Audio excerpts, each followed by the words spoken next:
Good morning, gang. Happy Tuesday morning. Gonna be a busy day for me. You'll realize why at lunch.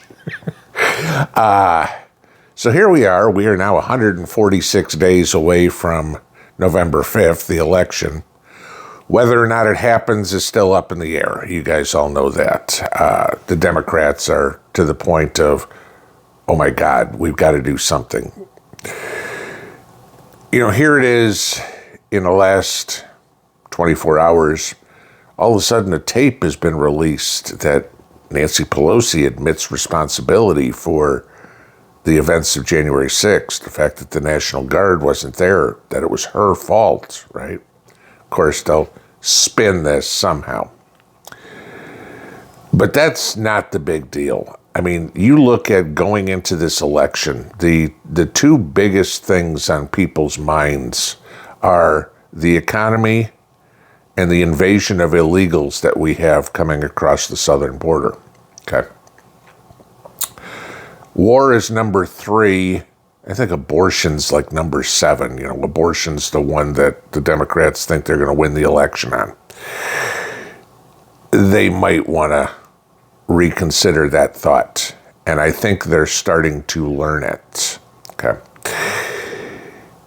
It's getting kind of interesting. If you look at Joe's approval polls right now, okay? Here we are, 1,238 days into Joe's presidency.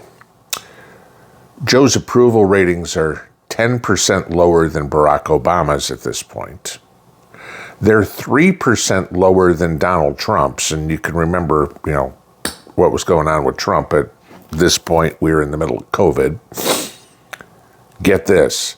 They're 2 points lower than Jimmy Carter's approval rating at this point. And this is where we were going through the Iran hostage crisis, et cetera, et cetera, et cetera. Remember what happened to Jimmy Carter against Ronald Reagan in 1980. Okay. The Democrats are running scared. And what you're having now is a whole bunch of the senatorial, representative, governors are starting to distance themselves from Joe, because they realize Joe's a sinking ship. And these senators and representatives and governors are the guys that are putting on women's clothes so they can get on a lifeboat on the Titanic. Okay? That's kind of where it is.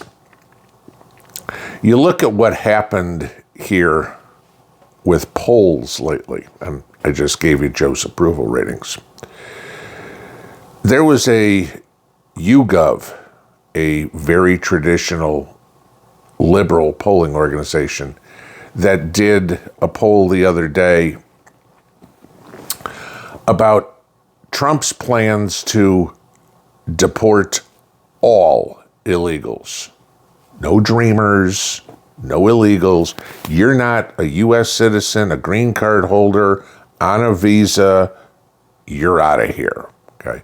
Now, realistically, that's not going to happen. They're not going to be able to get rid of all of them. They're going to get rid of a lot. Here's a poll for you to give you an idea. 62% of registered voters approve of Trump's plan to deport all illegals. I'll give you this. 40% of Democrats approve of Trump's plan.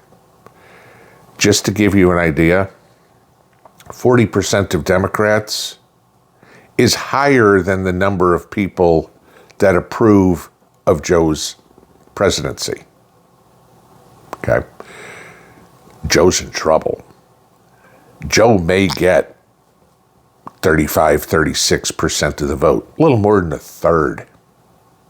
Do the math, okay? Sure, he'll swing California, he'll swing Chicago, he'll swing New York City, you know, he'll swing Boston, because the rest of the states don't matter, according to Democrats, right? You know, who cares if the people in San Diego or in Springfield, Illinois, or in Haverhill, Massachusetts, or Poughkeepsie vote Republican. They've got enough in the big cities. That's all they care about, right?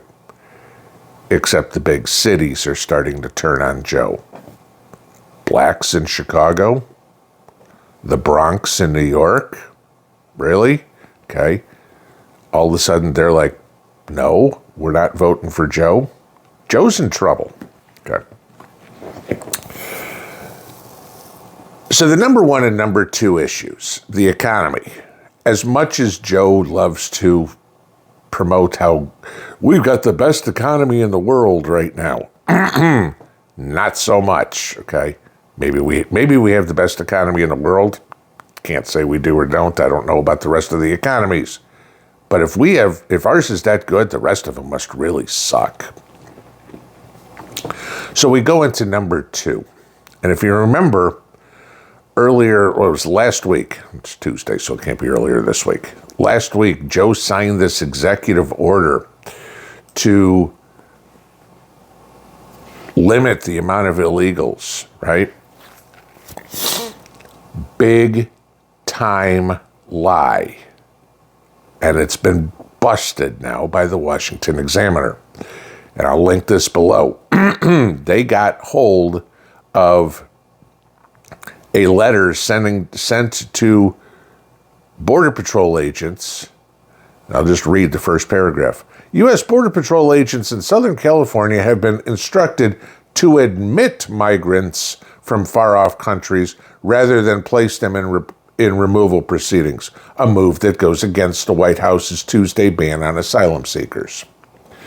So for the media clip, the too little, too late executive order telling everybody Joe's doing something about the illegals.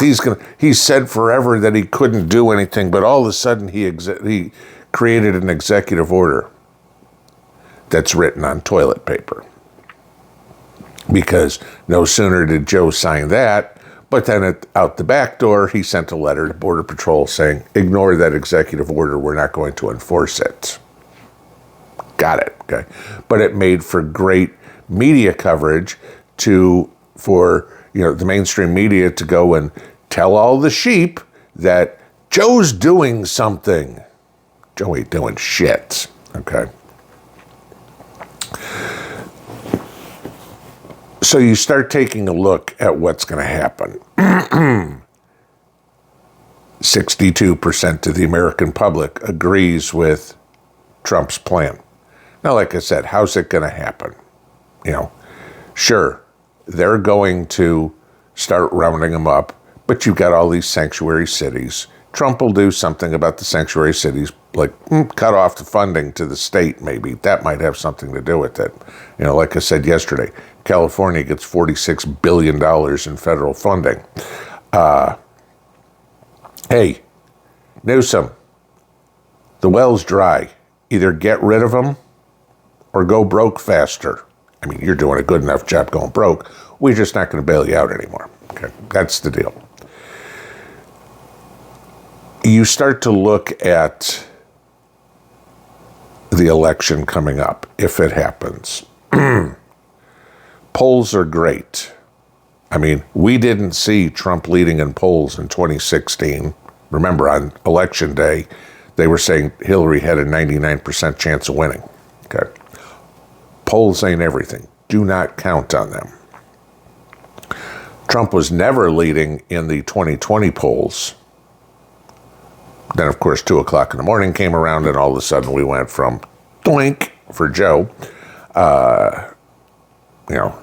and the cheat is on. But this time he's leading in the polls. Are the polls underreported? Maybe. Probably. But you can't hang your hat on it. The world is going through a rejection of liberalism, of globalism.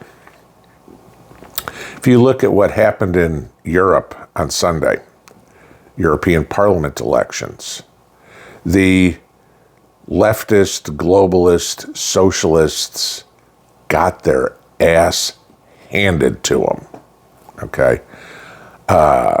You look at France, Trudeau's party finished third. Marine Le Pen, the conservative side, smoked the socialist government of Macron to the point where Macron has called for emergency elections for French Parliament to see if it was an aberration or to see if his party still has control. Okay. I believe it was the Prime Minister of Belgium who resigned in tears because his liberal government got crushed so bad. Hopefully, oh yeah, you saw Justin Trudeau in Canada yesterday, practically in tears, fearful about what the future is for his communist-run Canada, okay, because the Canadians are waking up. You got Javier Milei down in Argentina, who won earlier this year. The world is giving up on this globalism crap. The world does not believe this climate change bullshit, okay? The world does not want socialism. The world does not want the Green New Deal all over the place because it's a massive failure. You look at Germany, it's like the Germans don't want, the AfD party is made huge strides in election, okay? The conservative wing of German politics. So what's the response?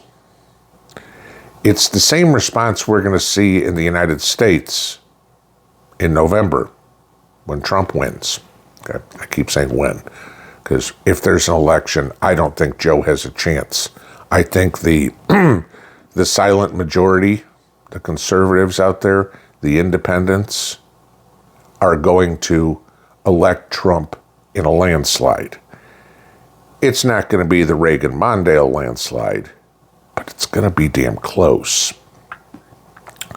Because as much as people may dislike Trump as a person, there ain't a single person that can argue out there that they dislike Joe as a person. I don't know, showering with his daughter, the corruption with his son. You figure, pick something out. I mean, we're not talking about model family here, Ward and June Cleaver, okay? I mean, we're talking about family that runs around with a cleaver.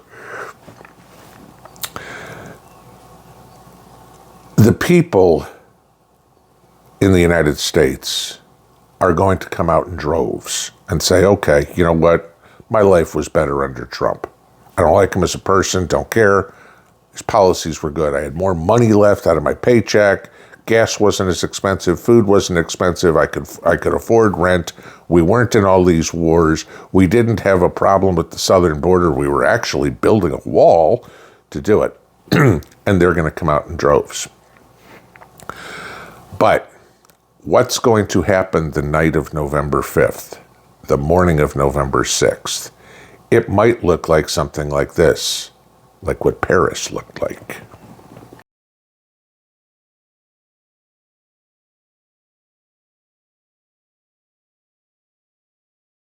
Yeah, leftists rioting because they lost. Okay, that was what happened yesterday in Paris.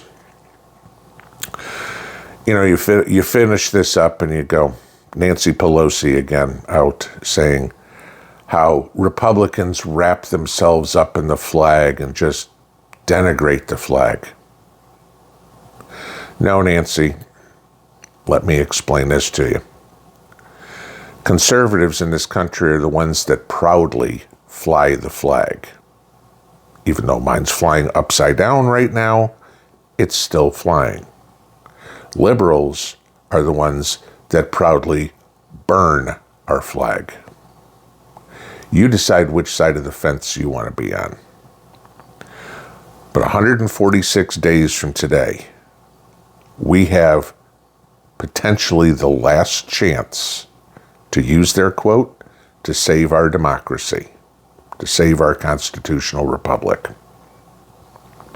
Because if Joe Biden wins this election, you'll never have another vote. Pinball out.